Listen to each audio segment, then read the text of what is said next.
InsyaAllah.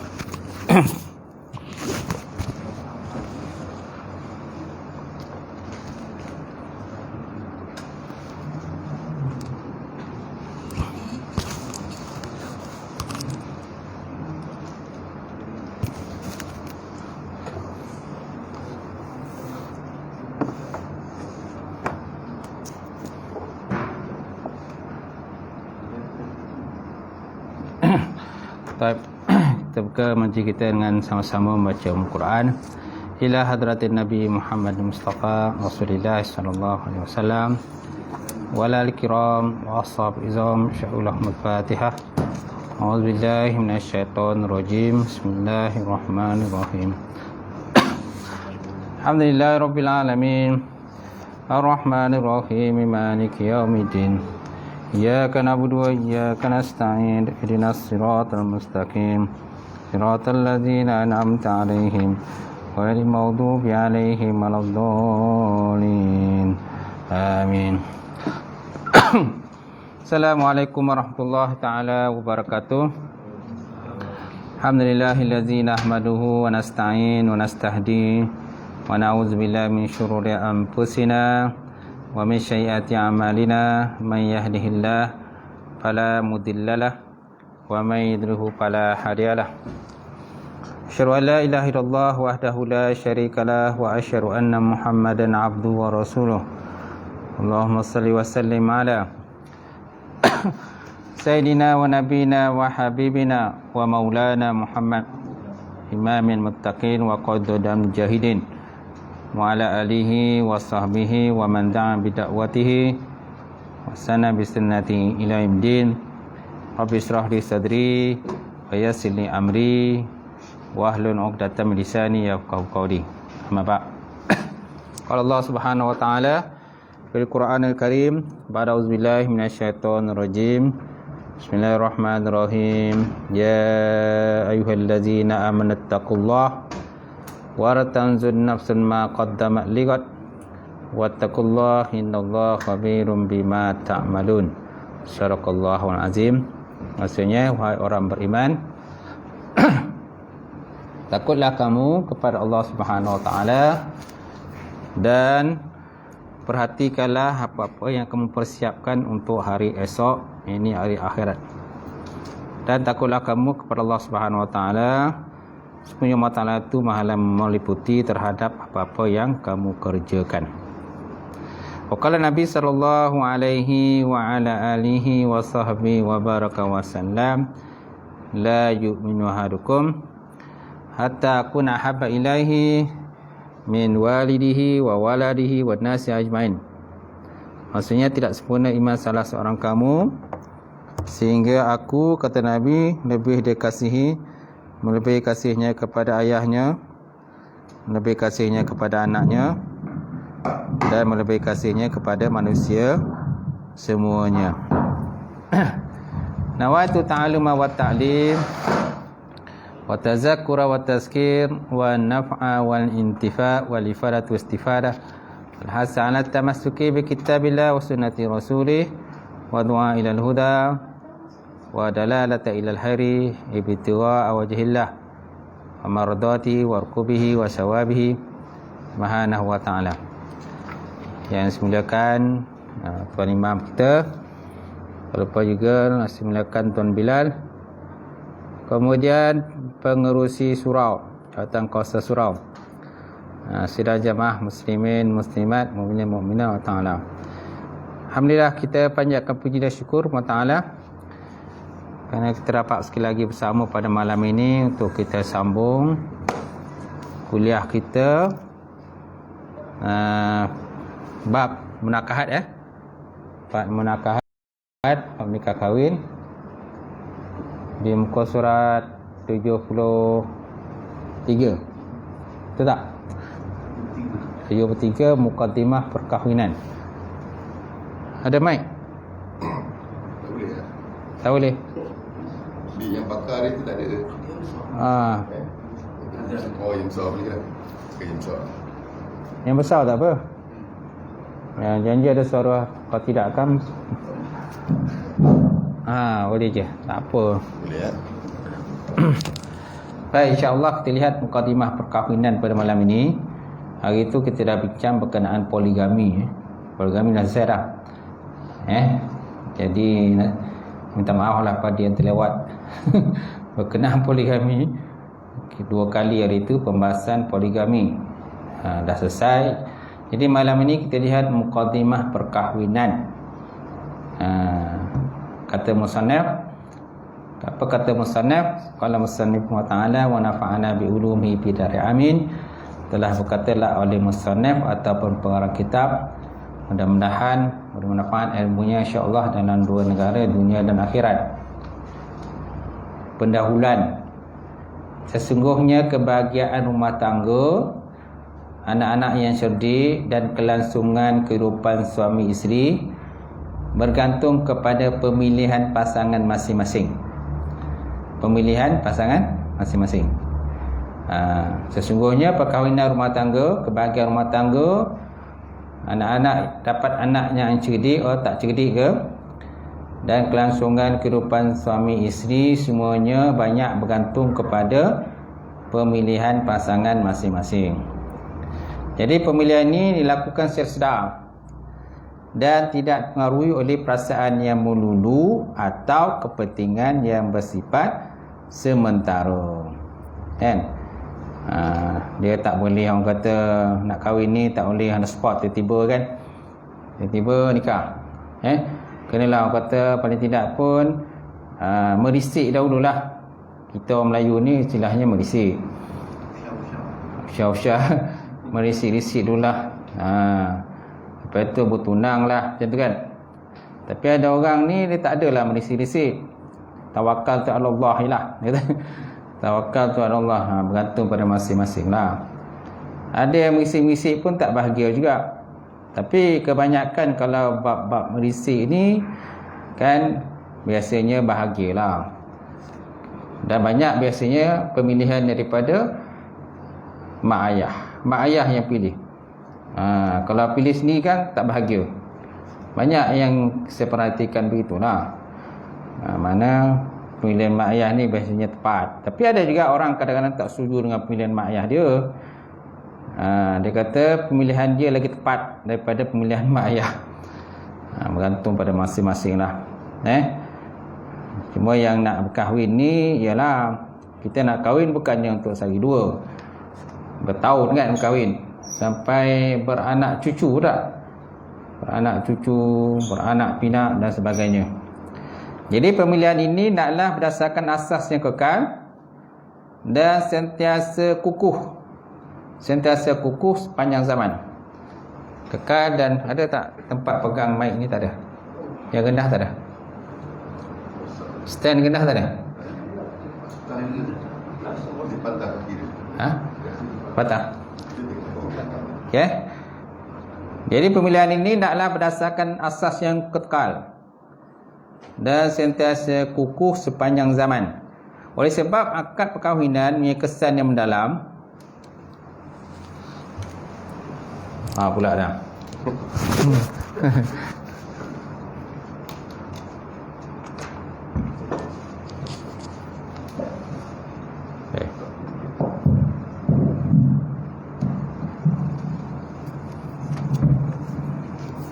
Baik. Jadi oleh sebab akad perkahwinan punya kesan yang mendalam, berkekalan dan tanggungjawab yang berbagai. Semestinya sebelum akad, kedua-dua pihak perlu mengambil kira kepentingan bersama lah. Perlu mengambil kira kepentingan bersama. Perlu ada serasi lah, Ustaz kata kan. Ada orang kata, Ustaz nak berkenalan dulu Ustaz, nak berkawan je dulu. Ada juga macam tu, berkawan dulu. Boleh berkawan, tapi jangan lebih-lebih lah. Sampai balik malam, lewat malam dan sebagainya, itu dah tak betul lah berkawan itu. Tak betul lah berkawan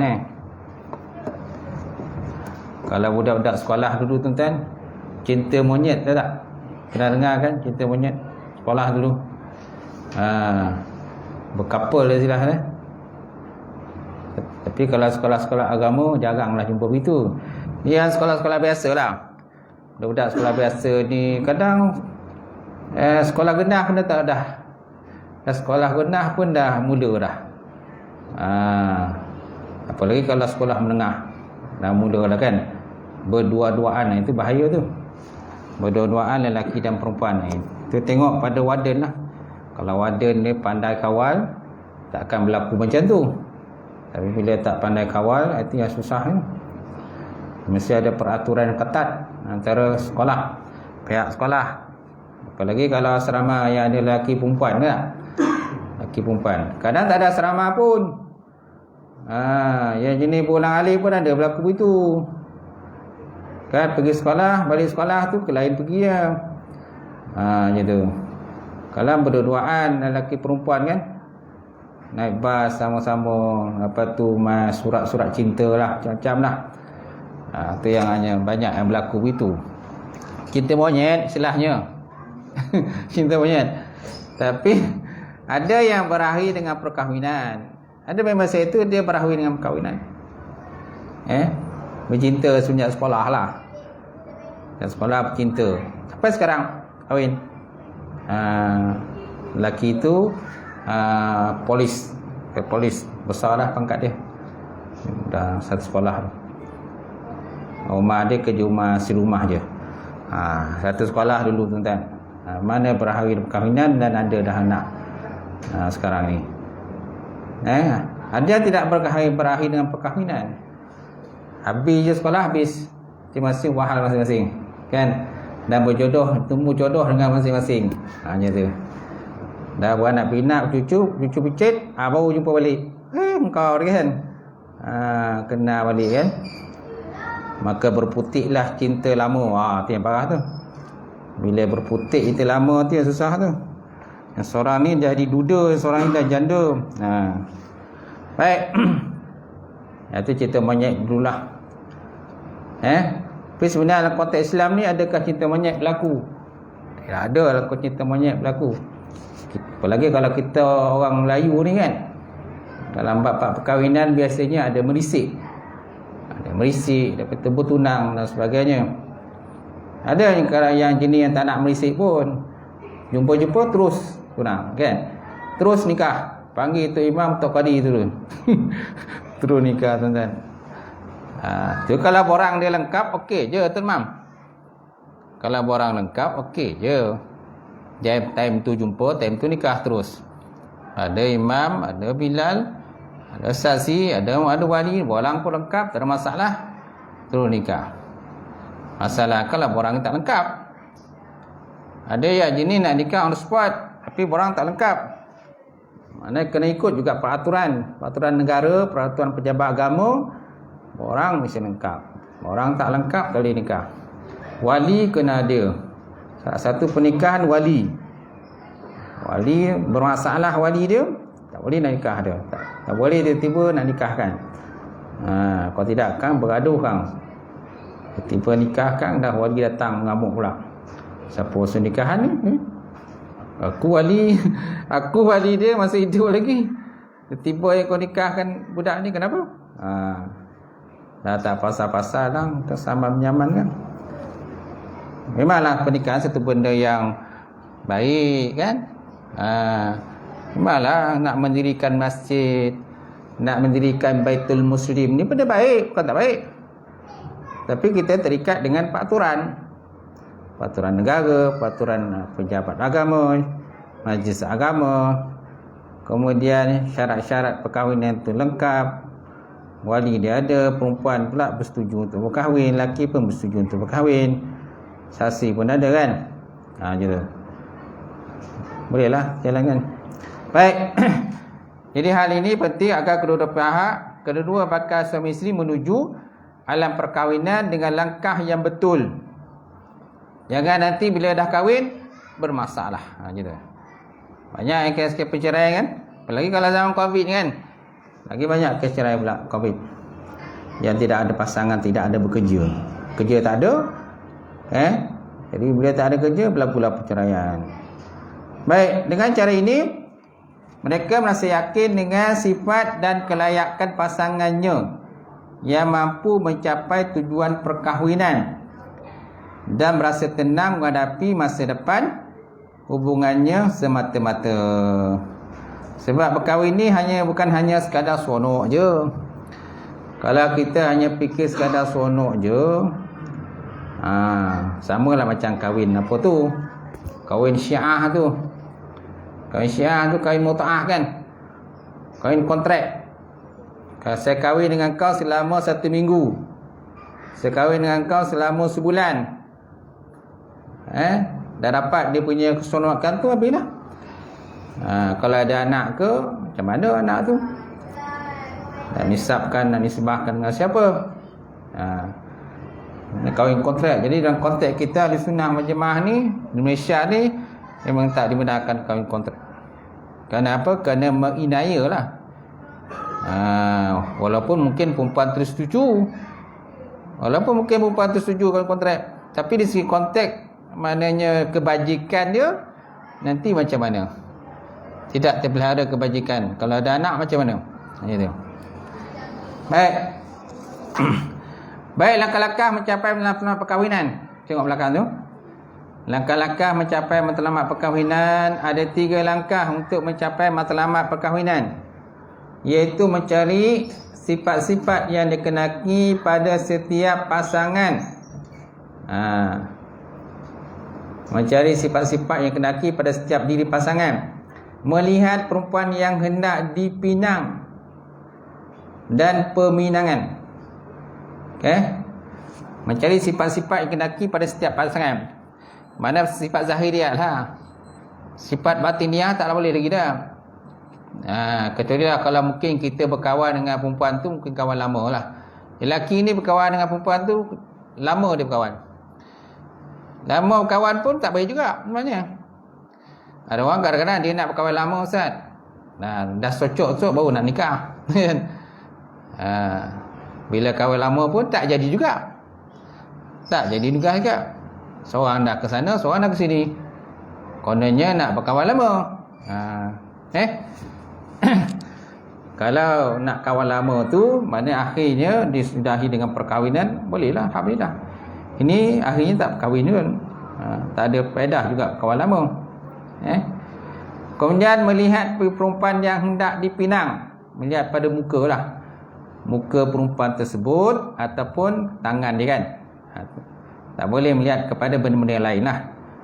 Kemudian peminangan, antara peminangan merisi ke ataupun hantar wakil lah.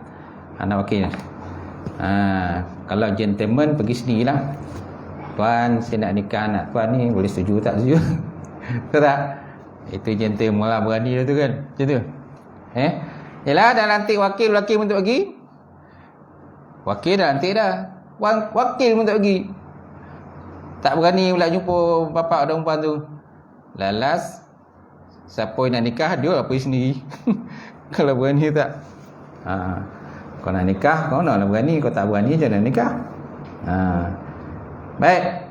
2.1, mencari sifat-sifat yang kenaki pada setiap pasangan. Islam telah menentukan beberapa sifat yang perlu ada pada perempuan yang dipinang dan lelaki yang meminang. Islam juga menggesa umatnya agar mencari pasangan yang mengikuti, yang mempunyai ciri-ciri seperti berikut. Pertama, penghayatan agama yang betul dan akhlak mulia. Ni yang first lah. Yang pertama sekali, agama lah. Tak kisahlah pada lelaki tu ke perempuan ke, yang penting agama dia. Semayang ke tak semayang dia? Tengok ke jin tak datang ke surau? Jin tak datang ke masjid? Biasa lelaki lah, lelaki. Sebab lelaki ni pemimpin kan. Dia nak jadi ketua keluarga. Lelaki tu yang pertama sekali dia. Ini masjid pun tak pernah datang, surau pun tak pernah datang, sembahyang Jumaat pun tak datang. Bila tanyakan subuh macam mana? Kopo bangun tadi pukul 10 pagi. Subuh? Senyap ni kan. Tanya senyap je. Mana tak sembahyang lah tu. Sembahyang tak subuh ni? Tak. Ada jawab tak tu. Berani dia jawab. Ada yang tak berani tu senyap je. Memang confirm benda tak sembahyang tu. Zuhur sembahyang tak? Senyap juga. Tanya. Tak jawab. Mana memang tak sembahyang lah tu. Asar? Tentu juga. Jumaat? Geleng kepala. Sembahyang raya? Kadang pergi, kadang tak pergi. Sembahyang raya. Cakap ke dia, sembahyanglah kamu sebelum kamu disembayangkan. Betul lah. Sembahyanglah kamu sebelum diri kamu disembayangkan. Bila kamu disembayangkan, mati itulah. Tapi mati itulah baru kita sembayangkan. Itu nasib kalau kita dapat sembayangan. Kalau tak dapat, macam mana? Kalau jumpa mayat dia, tak jumpa macam mana? Sembahyang gaib lah macam tu. Pergi masjid tak? Tak pergi. Habis macam mana tu nak sembahyang? Mau saya tak pergi, surau tak pergi. Besok senjata mati esok. Macam mana nak bawa ke masjid ke tidak? Bawa ke surau ke tidak ni? Time hidup pun tak pergi. Macam mana? Kalau macam tu, sembahyangkan ke rumah lah. Masjid surau pun tak pernah jejak. Macam mana bila kau mati esok nak bawa ke masjid surau? Itu disembayangkan. Baik. Jadi penghayatan agama yang betul dan akhlak yang mulia. Suami dan isteri yang akan dipilih naklah punya penghayatan agama dan juga akhlak yang baik, kan? Budi pekerti yang baik, budi bahasa, sebagainya. Ada seorang orang tu dia buat balik. Dia buat balik bakal dia lah. Dia tunjuk komat boleh je, salah. Mak ni nak buat balik bakal ni. Apa yang bakal itu? Bakal isteri je. Bakal isteri, bakal suami. Buat balik. Buatlah balik. Nak tengok bakal mak mutua nak tengok ni. Apa itu kalau jadi. Dia paling mudah ni konteks Islam ni tuan-tuan. Paling mudah maknanya istikharah lah. Islam mengajak istikharah. Sembahyang hajat. Kadang pada jangkaan kita ni okey, boleh jadikan isteri ni. Boleh jadikan suami ni. Pada zahiriat ni nampak baik kan, tapi pada pandangan Allah Taala tak baik. Sebabnya dalam konteks kita nak bernikah ni, sebaiknya kita sembahyanglah istikharah dulu. Minta kata pedoman dan juga panduan daripada Allah Subhanahu Wa Taala. Mudah-mudahan Allah Taala kan menunjukkan mana yang terbaiklah untuk diri kita. Kadang pada diri kita ni baik aja kan, bagus kan. Lawa ada umpan ni kan. Lawa pakai tudung semua. Tapi belakang tak tahu. Ataupun nampak lelaki tu rajin ni songkok semua kan. Berjubah, berkopiah. Tapi belakangnya bukan. Jadi yang paling baik dalam konteks Islam ni sembahyang istikharah lah. Minta panduan, petunjuk daripada Allah Subhanahu Wa Taala supaya kita diberikan jodoh pasangan lah yang terbaik lah untuk diri kita lah, macam tu. Ataupun untuk anak kita ke kan. Kalau anak kita yang masih bujang, yang belum berkahwin, bolehlah istikharah. Tak semestinya dia istikharah, kita pun boleh jugalah. Kita sebagai mak ayah ni sembahyanglah untuk dia, macam tu. Sampai itu merisiklah, tanya-tanya budak perempuan ni macam mana, budak lelaki ni macam mana. Tanyalah orang yang kenal dengan dia. Sebab apa? Nak dijadikan menantu. Tak? Baik. Ini berdasarkan hadis qala Nabi sallallahu alaihi wasallam, "Idza khataba ilaikum man tardawna dinahu wa khuluquhu fatazawwajuhu illa taf'alu takun fitnatun fil ardi wa fasadun aridun."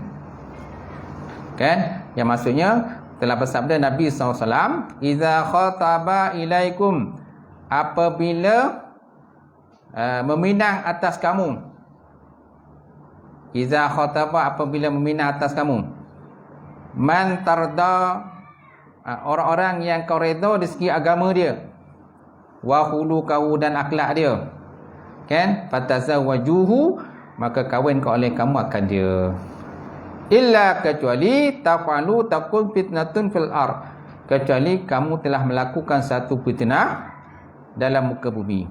Wa fasadun aridun, dan berluas-luasanya kerosakan di muka bumi Allah Subhanahu wa taala. Jadi kalau yang meminang tu seorang perempuan yang baik, lelaki yang baik, seorang lelaki yang baik. Memang akhlak dia kita tahulah, dan kita dah merisik lah, tanya khabar, dah hantar wakil kan, tanya lelaki tu budak okey ke tak okey, cakap pun macam mana, peribahasa dia macam mana, okey ke tak okey peribahasa dia. Okay? Kalau peribahasa dia baik tu, apa fikir sangat dah, terima je lah. Peribahasa baik, bagus peribahasa dia. Sebab nanti dia akan, kita nak perempuan, dia lelaki. Jadi dia besok nak akan mendidik dan menjaga anak perempuan kita. Kita anak perempuan kita dah jaga daripada kecil sampai besar, pelihara dia, bagi pendidikan dan sebagainya. Jadi bila kita nak menyerahkan anak perempuan kita pada seorang lelaki yang akan menjadi suaminya, tentulah kita nak select betul tu tak? Nak select betul-betul, nak pilih betul-betul. Tak boleh main main hentam taram macam tu je. Kita tak tahu budak ni mungkin mengisap ke, isap dadah ke, kita tak tahu. Pasal dadah kan, nanti anak kita sendiri pula akan dipukul. Itu penting jugalah. Dalam bab kita nak memilih jodoh untuk anak kita, itu juga kalau diri kita sendiri. Baik. Begitu juga hadis Nabi SAW, wala Rasulullah SAW, tunkahul mar'atu li arba'in, limaliha wa li hisabiha wa li jamaliha wa diniha, fasfar di bizatid tarabat yadaka. Fasfar bizatid din taribat yadaka. Yang bermaksud sabda Nabi SAW, seorang perempuan tu dikahwini kerana 4 perkara. Tunkihul mar'ah, dikahwini perempuan di arba'in kerana 4 perkara. Yang pertama, limaliha, kerana harta dia. Kemudian lihasabiha, kerana keturunan dia. Wali jamaliha, dan juga kecantikan dia. Wadiniha, dan juga kerana agamanya. Fasbar, maka naklah kamu pilih bizatid din, yang mempunyai agama. Taribat yadaka. Saya terpeliharalah tangan kau. Terpelihara kau mana? Diri kamu pun terpelihara, jaga dia. Jaga makan minum kita, dijaga pakaian kita, dijaga. Tak adalah orang kata bila kita balik tu kan, rumah bersepah. Ada sebab kadang perempuan lawa cantik. Cantik kan lawa. Tapi bila kahwin, mengemas pun tak gerti, bersepah sana, sepah sini, masak pun tak gerti. Hantaran mahal 20,000, tapi masak tak gerti. Masak telur pun tak tahu. Macam mana tu? Kalau ada anak pun orang kata tak turus anak dia. Kencing berak pun tak turus, lampin pun tak berganti. Asyik main handset dia kan, tengok handset, FB melarang macam tu kan. TikTok zaman sekarang ni ada TikTok. TikTok ni dia ada baik ada buruk. Teknologi tuan-tuan semua ada baik ada buruk. Dia terpulang pada kita macam mana kita gunakan teknologi. Ada orang kata ini semua mereka punya kerja ni, teknologi ni kan, FB dan sebagainya. Dia bergantung pada diri kita macam mana. Kalau pandai kita menggunakannya untuk Islam, dia berfaedah untuk Islam. Dia jadikan sebagai medan dakwah juga. Kalau tak pandai gunakan, lingkup lah macam tu. Habislah, hancur lah jawabnya. Baik. Hikmah pemilihan agama yang beragama, Dan berakhlak adalah kerana agama akan terus kukuh bersama peredaran zaman. Itu pentingnya agama tu. So dalam bab kata pemilihan jodoh ni, yang penting sekali agama dia. Kalau nak pilih menantu lelaki, tengok sembahyang subuh. Ada tak ada ke surau? Ada tak ada ke surau sembahyang subuh tu? Kalau ada ke surau tu, bolehlah je menantu tu. Bolehlah menantu. Kalau dia duduk macam mana? Rajin tak datang ke surau. Kalau dia duduk datang surau, rajin datang surau tu, bolehlah buat belakang kan, calon kan. Macam tu. Ini entah ke mana surau, entah ke mana, semua entah ke mana. Asyik lepak kan. Lepak tepi jalan kat warung tu semua. Azan maghrib, azan subuh, azan isyak, dia tahu dia. Itu memang tak boleh harap lah kan. Kat situ pun kita dah nampak dah. Macam tu. Baik. Kemudian satu lagi yang bahayanya dalam bab kahwinan ni ialah cemburu buta. Ni pun bahaya juga. Cemburu buta. Seorang isteri cemburu buta terhadap suami, ataupun suami cemburu buta terhadap isteri. Susah macam tu. Tak ke mana-mana pun tak boleh. Kan? Apalagi kalau zaman sekarang ni semua orang bekerja. Semua orang bekerja. Bekerja, bila di tempat kerja, ada masa kita akan bercakap dengan lelaki, dengan perempuan. Kawan sekerja. Kita akan bercakap dengan kawan sekerja, kita akan bercakap dengan bos, kita akan bercakap dengan orang bawah kita, operator, supervisor. Kalau kita supervisor, kita ikutkan operator. Kalau banyak kata dari segi kata cemburu ni tak boleh dikawal, memang susah lah nak bekerja. Tak boleh buat apa lah. Cemburu ni kalau paling teruk pun dia boleh membunuh kan, kalau cemburu ni. Sedangkan hanya berbincang berkenaan pekerjaan.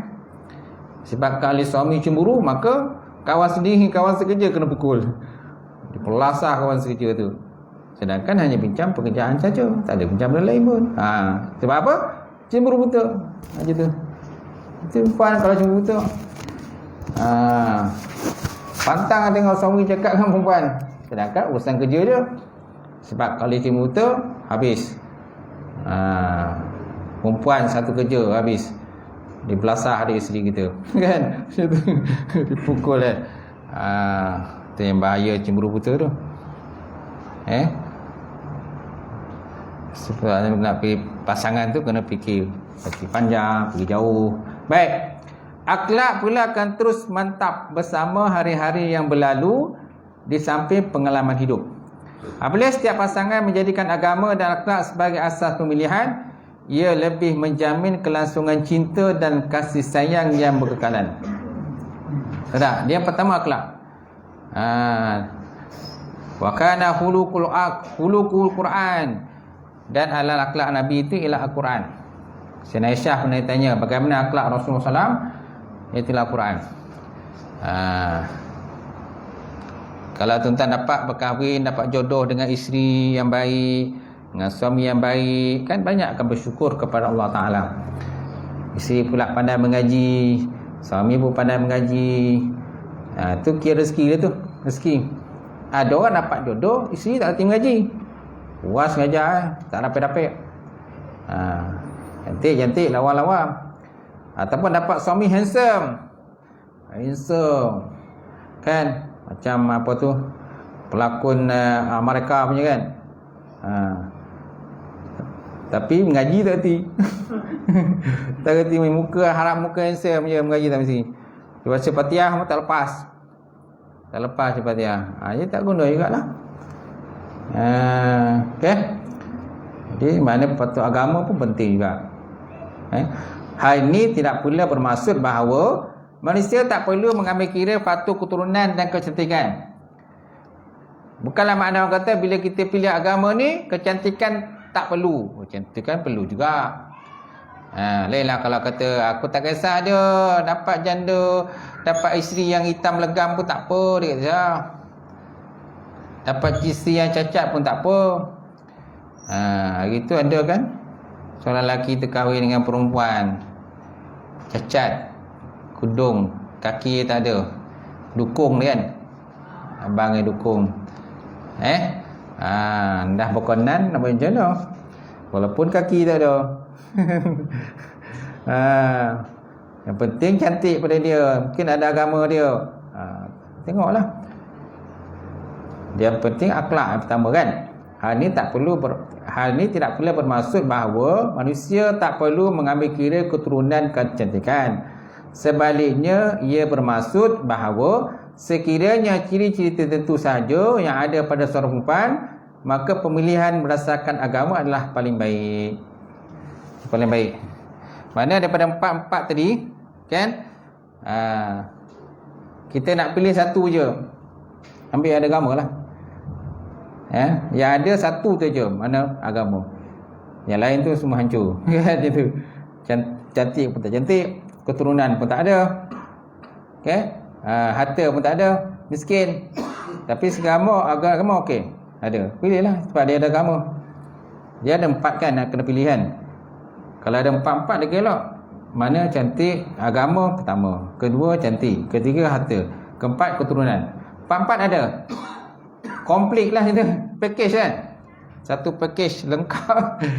Alhamdulillah lah dapat package lengkap. Tapi kalau tak cukup package dia, pilihlah yang ada agama lah. Walaupun mungkin harta dia tak ada, cantik pun tak ada, hitam, tak lawa kan dia tu. Kemudian yang ketiga, keturunan pun tak ada. Bukan keturunan yang hebat-hebat, keturunan biasa je, tapi sikit agama dia ada. Pilih yang ada agama lah. Macam tu. Kalau ada empat tu, alhamdulillah lah.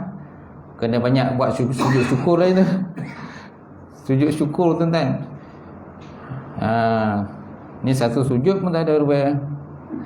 Okey. Baik. Jika kesemua ciri ini ada, maka itulah wanita yang paling baik untuk dijadikan pasangan. Terjadikan pasangan. Sepentingnya. Sebab bila nak kahwin ni ialah bukan masa yang singkat. Kita nak kahwin sampai beranak cucu kan, bercucit dan sebagainya. Besok satu hari nanti mungkin jadi datuk pula. Mungkin ada kalau kita dah jadi datuk pun. Dah jadi datuk. Kalau suami dapat datuk, isteri dapat datin. Macam tu. Dapat datin ke? Tak ada juga. Isteri macam tu je lah. Dapat nenek lah, bukan dapat datin. Jadi anak kita dah kahwin, dapat anak kan, dapat cucu lah. Kita jadilah datuk. Isteri kita dapat pangkat nenek. Bukan dapat datin. Baik, itu kalau mau pangkat dapat datin. Baik tuan-tuan. Kemudian mengetahui keturunan pasangan. Maksud keturunan ialah asal-usul yang baik dan mulia. Hal ini berdasarkan hadis tentang 4 ciri wanita yang dinyatakan dahulu. Yusru sunat bagi pasangan yang dipilih berasal daripada keturunan yang baik-baik, kan? Yusru sunat bagi pasangan yang dipilih berasal daripada keturunan yang baik-baik. Hal ini amat membantu mengekalkan keharmonian hidup berumah tangga dan mengeratkan pergaulan yang baik. Macam tu. Tengoklah keturunan dia. Dia ni anak tok guru kan. Okey lah tu. Anak tok guru dapat orang kata menantu anak tok guru. Okey, baguslah. Dapat suami anak tok guru. Baguslah, anak ustaz. Dan terkenal lah ustaz tu, ustazah tu. Mak ayah ustazah, ayah ustaz. Semua orang baik-baik, bagus-bagus kan. Macam tu lah nak dijadikan sebagai kita punya menantu kan, gitu. Baik. Orang yang baik keturunannya akan melahirkan pergaulan yang baik. Apabila dicintai, dia memuliakan pasangannya. Apabila marah, dia tidak berlaku zalim. Nampak? Bila dicintai, dia memuliakan pasangan dia. Dan Nabi kata khairukum li ahli, sebaik-baik kamu ialah orang yang paling baik kepada ahli keluarga dia. Macam tu. Cakap pun dengan lemah lembut. Ini kadang-kadang dengan orang luar cakap lemah lembut, dengan pasangan sendiri marah aja, angin aja, cakap pun menengking-nengking. Bila cakap dengan perempuan kat luar pun lemah lembut. Cakap dengan lelaki kat luar lemah lembut. Bila dengan suami sendiri macam rimau tu kan. Macam rimau. Dah macam orang kata singa tu. Karang nak mampus. Dia tengking-tengking suami dia kan. Macam tu. Dia berlaku begitu tu tak? Tu perempuan yang tidak baik lah. Macam tu. Ini perempuan yang tak baik.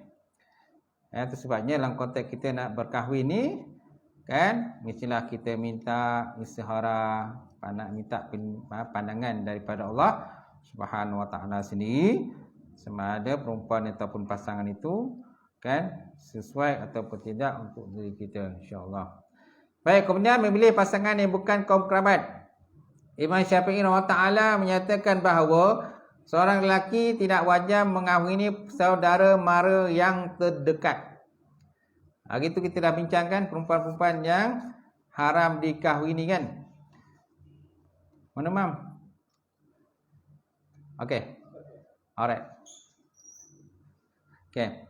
Perempuan-perempuan yang haram dikahwini. Pengerusi siapa? Pengerusi baru kan?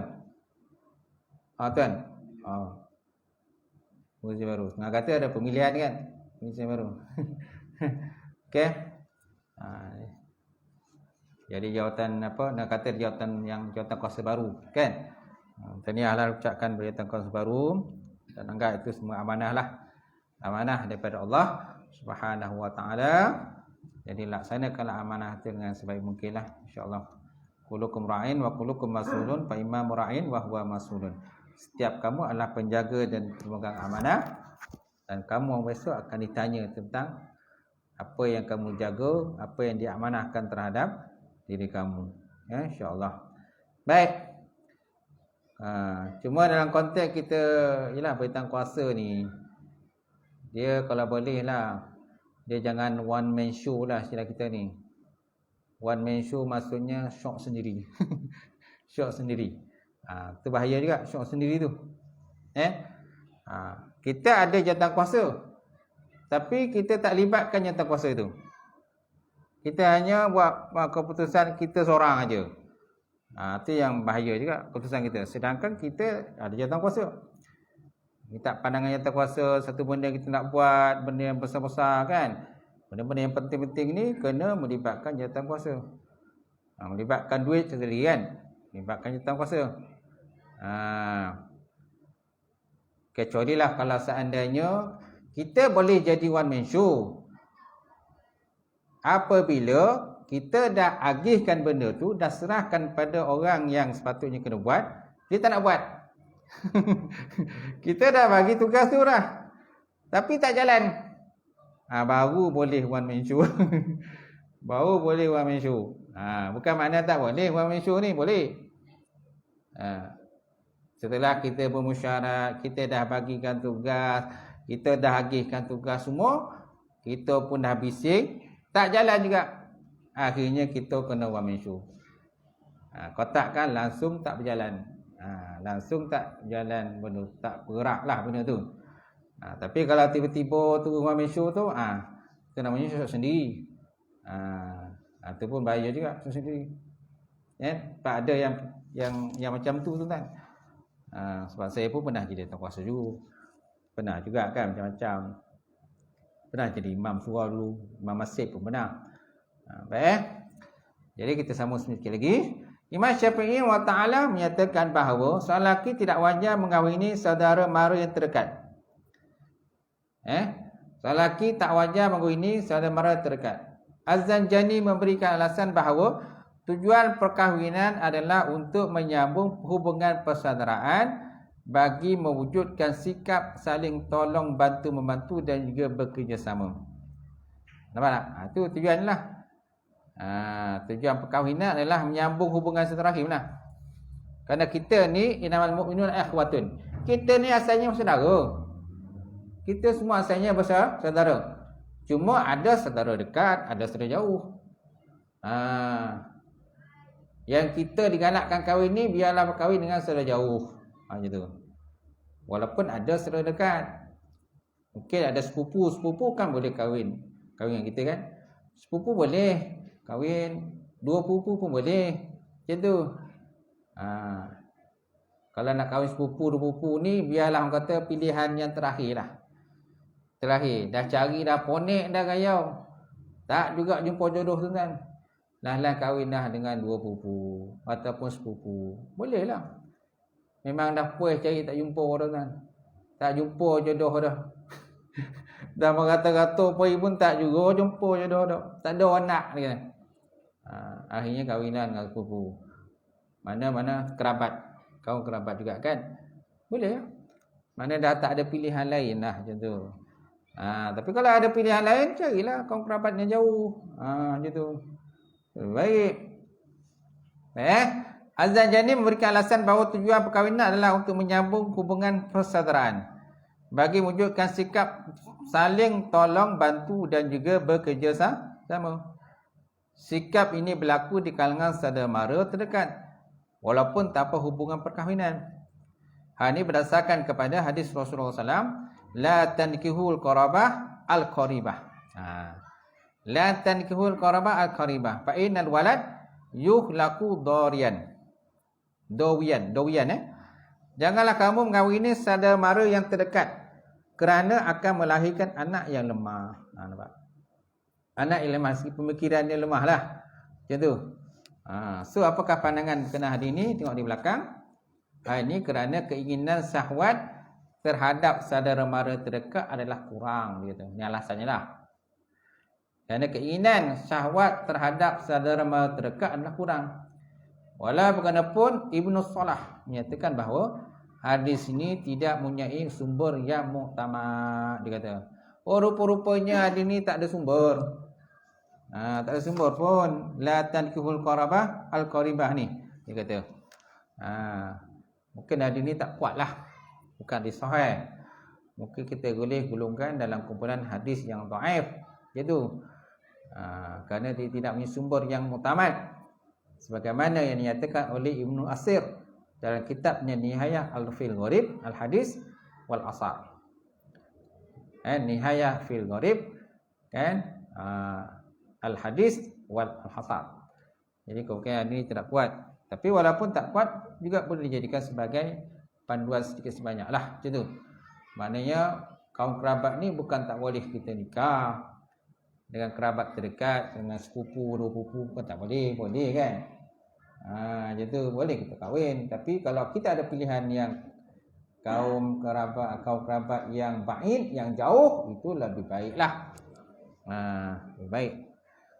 Baik, walau bagaimanapun perkahwinan sebegini tidaklah dicela. Kerana Nabi sendiri mengahwinkan Fatimah dengan Sayyidina Ali. Nampak? Sepupu kan? Sepupu kan? Fatimah anak Rasulullah. Kahwin dengan Sayyidina Ali karramallahu wajhah. Jadi perbuatan Nabi ini bagi menjelaskan bahawa perkahwinan sedemikian dibenarkan. Atau kerana Fatimah dan Ali tidak mempunyai pertalian saudara yang terlalu hampir. Mungkin pertalian saudara tu ada tapi taklah terlalu hampir. Fatimah ialah anak kepada sepupu Ali. Fatimah anak Rasulullah. Dia ni anak Rasulullah. Dan dia adalah sepupu pada Sayyidina Ali. Jadi hubungan ini pada dasarnya agak jauh lah. Agak jauh. Tapi bagi sebuah orang dekat lah. Macam tu. Apalagi kalau selalu jumpa kan. Selalu jumpa, rumah pun tak jauh. Macam tu. Baik. Kemudian pemilihan pasangan yang kufu. Kufu ataupun sekufu istilahnya lah. Sekufu. Sekufu bermaksud persamaan taraf lelaki dan perempuan daripada pelbagai aspek. Pertama, dari segi agama dan juga kesolehan. Seorang lelaki yang fasik tidak sekufu dengan perempuan yang soleh. Jadi kalau nak pilih menantu tu, tengok bakal menantu tu. Pakai tudung atau tak pakai tudung? Kalau perempuan lah.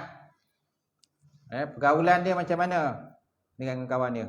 Cakap dia macam mana? Beradab atau tak beradab? Lelaki pun nak tengok. Lelaki kalau suara pendek atau suara pendek. Saya okok atau tak okok? Kadang sepuluh ni lah. Saya okok tak nak. Tak nak lah, aku tak nak lah buat menantu. Sokok kan.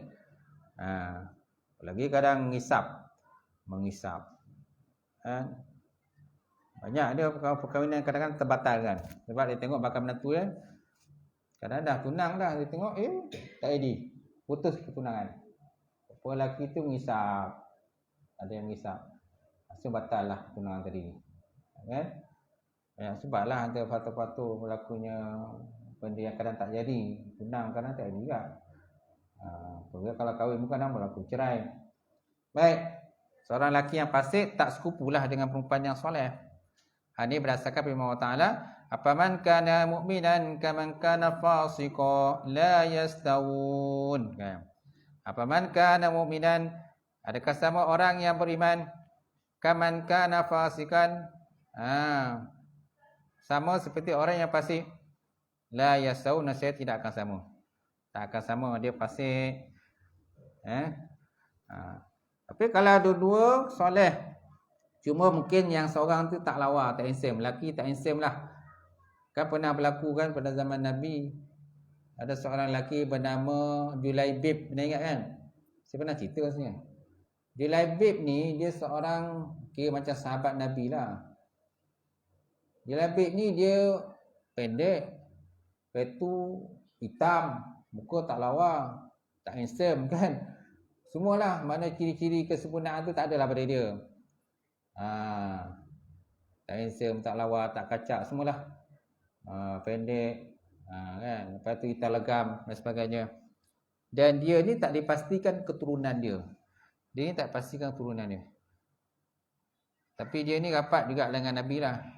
Nabi dengan tanya, ya Julaibib, kenapa kau tak kahwin? Dah kahwin ke belum? Nabi kata, siapalah nak aku ni ya Rasulullah, kata kan. Siapalah nak yang aku ni tak handsome, tak lawa. Kan? Sampai 3 kali Nabi tanya. Hari pertama Nabi tanya, hari kedua, ketiga pun tanya lagi. Siapa nak aku? Maka Nabi kata, kalau macam tu tak apalah. Maka Nabi pegang tangannya, pergilah ke rumah seorang pemimpin Ansar. Seorang pemimpin Ansar. Nabi pun pergi rumah dia dan beritahu hajatnya untuk memasuk. Nabi kata, kami nak masuk meminang. Laki itu kata, dia mula dia ingat Nabi nak pinang anak dia. Dia sukalah. Suka sangatlah bila Nabi nak masuk meminang. Dia ada seorang anak perempuan, lawa cantik. Jadi laki itu kata, dia seronoklah bila kata Nabi nak masuk minang. Tapi Nabi kata sebenarnya bukan untuk aku. Nabi untuk siapa? Untuk Julaibib, dia kata. Julaibib. Dia tahu Julaibib itu siapa? Tak lawa, tak handsome, hitam legam. Kan? Mana duit miskin. Duit tak ada, semua tak ada. Dan juga dia ni tak dipastikan keturunan dia ni anak satarah ke tak satarah. Tak dapat dipastikan keturunan dia. Jadi lelaki tu kata, kalau macam tu, bagilah aku berbincang dulu dengan isteri aku. Bila bincang isteri tadi, macam telah terjadilah macam sedikit perbalahan lah antara suami isteri tadi. Macam tu. Kejap setuju, kejap tak setuju. Kejap setuju, tak setuju. Ini bising lah macam tu. Maka lelaki tu kata, kalau macam tu, kami tak setujulah. Untuk menerima Julaibib sebagai menantu kami. Kalau tak setuju, tak apalah, dia kata. Maka Nabi pun bantulah nak balik sama dengan Julaibib. Julaibib ada masa tu. Maka tiba-tiba anak perempuan tu dengarlah perbualan itu. Anak perempuan dia ada dalam tu, dalam rumah dia. Dia dengarlah. Kan? Jadi minta supaya bila Nabi dengan Julaibib dah jauh daripada situ, maka anak dia tanya dengan mak ayah dia. Kan? Siapa yang datang meminang? Gitu. Siapa yang datang meminang? Rasulullah. Nak dipinangkan.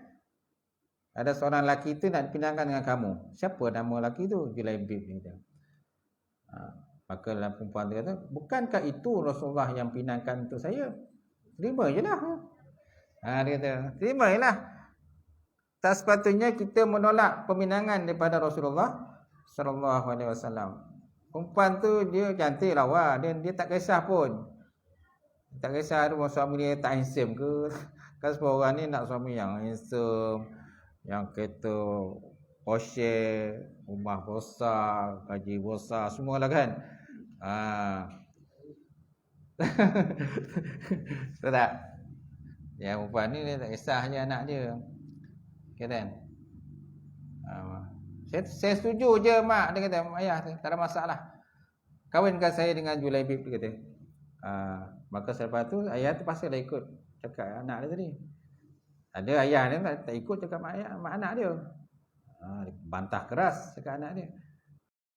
Ni jenis ayah yang kata tak kisah sangatlah. Terima jugalah. Ada anak dia kata anak dia tak ada masalah. Maka dia pergilah jumpa dengan Nabi untuk menyatakan persetujuanlah untuk menerima Julaibib itu sebagai menantu dia. Dah kahwin tuan-tuan. Selang beberapa hari lepas tu datanglah perintah daripada Allah Ta'ala dan juga perintah pada Nabi supaya pergi berperang. Baru 3 hari tuan-tuan berkahwin, tiba-tiba ada perintah untuk pergi berperang. Mana-mana lelaki Islam diperintahkan keluar untuk pergi berperang. Termasuklah Julaibib ni, dia pun termasuk yang dipilih untuk pergi berperang. Maka dia pergilah perang. Pergi perang, syahid di medan perang. Dia mati dalam peperangan tersebut Julaibib. Cerita. Baru 3 hari. 3 hari ke berapa hari dah? Baru kahwinlah macam tu. Dan tiba-tiba dah mati, meninggal dunia. Mati syahid di medan perang. Dan Nabi kata, kan dia nampak bidadari-bidadari syurga turun berbaris-baris daripada langit, menyambut akan kehadiran Julaibib. Kehadiran Julaibib. Semua seronok berebut-rebut, kan? Untuk mengambil roh ataupun nyawa Julaibib untuk dibawa ke dalam syurga Allah Subhanahu Wa Taala, tuan-tuan. Itulah kelebihan yang ada pada Julaibib tadi. Baru kahwin tiba-tiba dah meninggal dunia. Ada berlaku tu. Yang baru pun ada satu pasangan yang meninggal. Yang dalam FB pun ada cerita. Ada. 5 hari kahwin kan? Presiden kan suami dia. 5 hari kahwin kan? Ada. Betul tak? 5 hari kahwin. 5.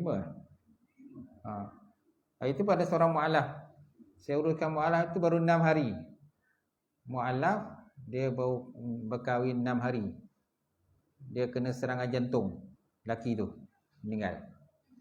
Baru 6 hari kahwin.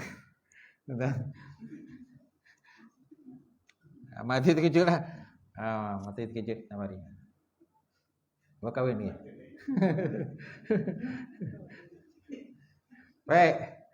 Baik pekerjaan seorang lelaki mempunyai pekerjaan bertaraf rendah seperti tukang sapu, tukang bekam, pengembala ternakan, pencuci tandas adalah tidak kufu ataupun tidak sekufu mengahwini anak perempuan seorang ilmuwan, hakim ataupun ahli perniagaan. Aja tu. Ni tak sekufu lah. Cuma kan ini ialah hukum asalnya kita kena, yang asalnya sekupu ni kena digalakkanlah penjanjian sekupu. Tapi kalau seandainya pasangan tadi nak menggugurkan syarat sekupu tu boleh. Tak ada masalah. Nanti ada di belakang. Namun bakaisi atau wali boleh menggugurkan syarat kufu dia belakang.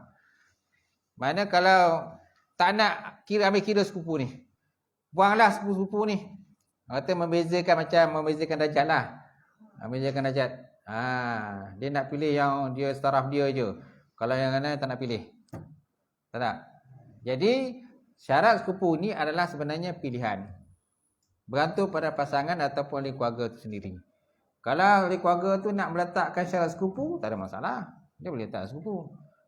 Tapi kalau seandainya ahli keluarga tu nak menggugurkan syarat sekupu, pun boleh. Tak ada masalah.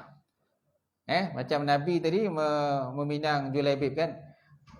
Julaibib kepada perempuan anak golongan Ansar tadi kan.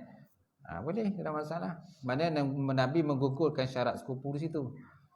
Ada orang nak ambil kira anak sekupu. Kalau orang kata keturunan raja tu kahwin dengan keturunan raja je.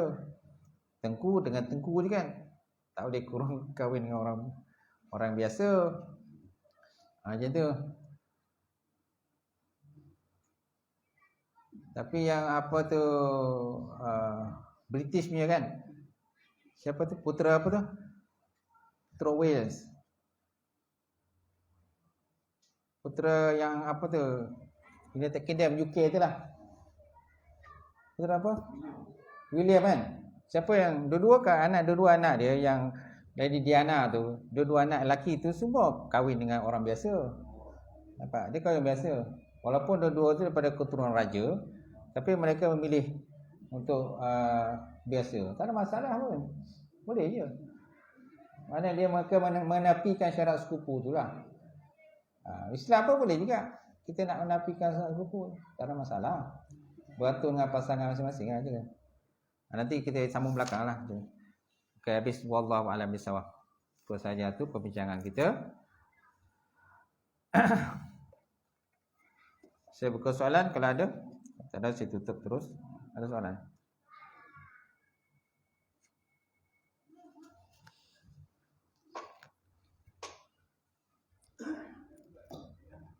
Tak ada. A'udzubillahi minasyaitonir rajim. Bismillahirrahmanirrahim. Alhamdulillahirabbil alamin wassalatu wassalam ala syafi'il mursalin wa ala alihi washabbihi ajmain. Allahumma zidna ilman nafi'a wa yaqinan shalihan wa lam taqabbala waskan halalan mubarakatan katsiran wa siyana fatta ya alim nawalana qulubana bi nuri ma'rifataka wa ftahna bil arifin. Allahumma faqina fid din, Allahumma faqina fid din. Allahumma ja'al hadza jam'al marhuma wa tafarruqana min ba'di tafarruqal ma'suma. Rabbana iftah bainana wa baina qaumina bil haqq wa anta fatihim. Rabbana ighfir lana dzunubana wa kaffir 'anna sayyi'atina wa tawaffana ma'al abrar. Rabbana atina fid dunya hasanah wa fil akhirati wa qina azabannar. Subhana rabbika rabbil izzati amma yasifun wa salamun 'alal mursalin. Alhamdulillahi rabbil alamin. Qabbalallahu minkum.